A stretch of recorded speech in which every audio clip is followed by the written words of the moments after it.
Welcome back. It's good to see you. Today we're reading The Locked Room. It's a story about a lockpicking student and her cruel teacher. Yana was precisely the kind of student her mentor Arthkamo despised, the professional amateur.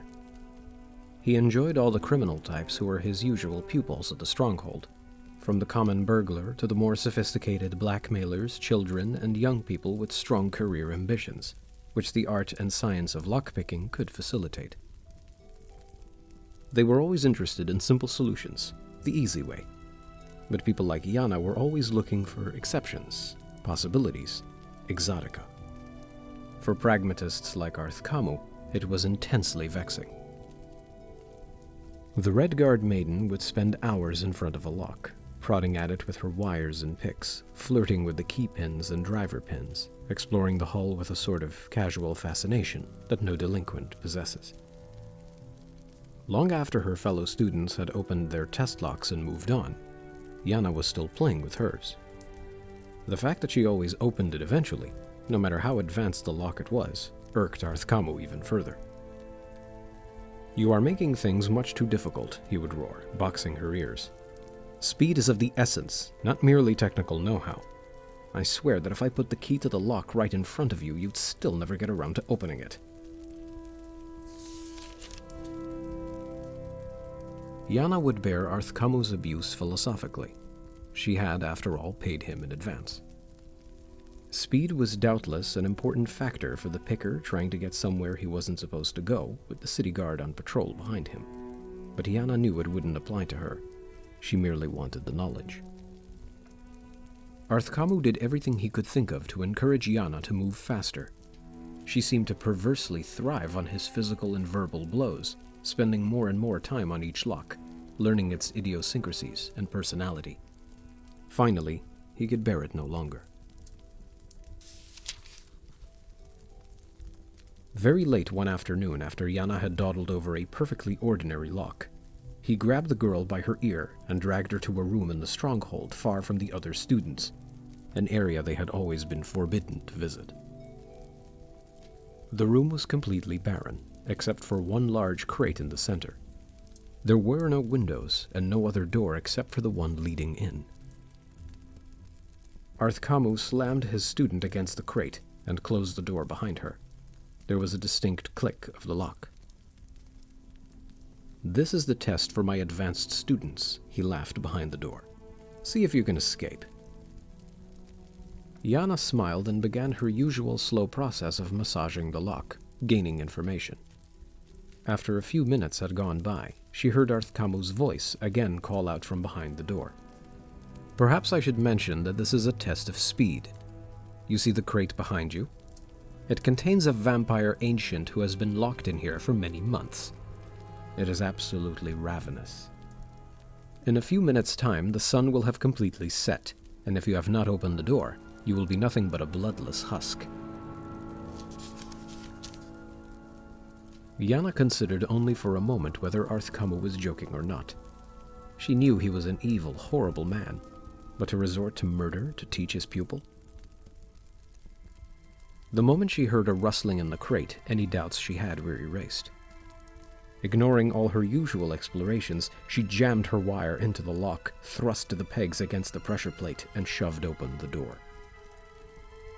Arthkamo stood in the hallway beyond, laughing cruelly. "So, now you've learned the value of fast work." Yana fled from Arthkamo's stronghold, fighting back her tears. He was certain that she would never return to his tutelage, but he considered that he had taught her at last a very valuable lesson. When she did return the next morning, Arthkamo registered no surprise, but inside he was seething. "I'll be leaving shortly," she explained quietly, "but I believe I've developed a new type of lock, and I'd be grateful if you'd give me your opinion of it." Arthkamo shrugged and asked her to present her design. "I was wondering if I might use the vampire room and install the lock. I think it would be better if I demonstrated it." Arthkamo was dubious, but the prospect of the tiresome girl leaving at last put him in an excellent and even indulgent mood. He agreed to give her access to the room. For all morning and most of the afternoon, she worked near the slumbering vampire, removing the old lock and adding her new prototype. Finally, she asked her old master to take a look. He studied the lock with an expert eye and found little to be impressed with. "This is the first and only pick-proof lock," Yana explained. "The only way to open it is to have the right key." Arthkamu scoffed and let Yana close the door, shutting him in the room. The door clicked and he began to go to work. To his dismay, the lock was much more difficult than he thought it would be. He tried all his methods to force it, and found that he had to resort to his hated student's method of careful and thorough exploration. "I need to leave now," called Yana from the other side of the door. "I'm going to bring the city guard to the stronghold. I know that it's against the rules, but I really think it's for the welfare of the villagers not to have a hungry vampire on the loose. It's getting dark, and even though you aren't able to unlock the door, the vampire might be less proud about using the key to escape.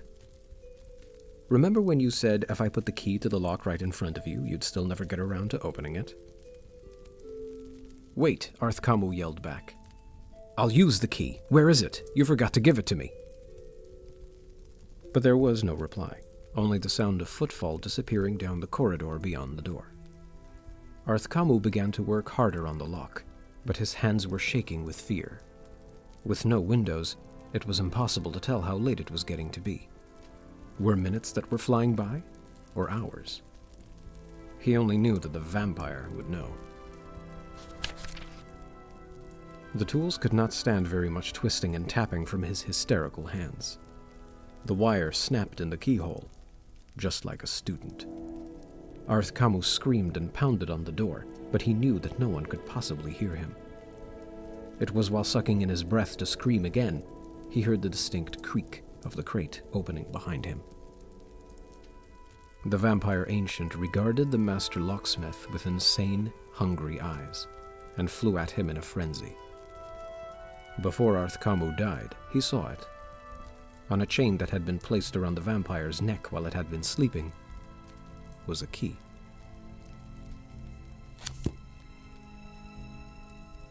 Thank you for joining me. I hope to see you next time.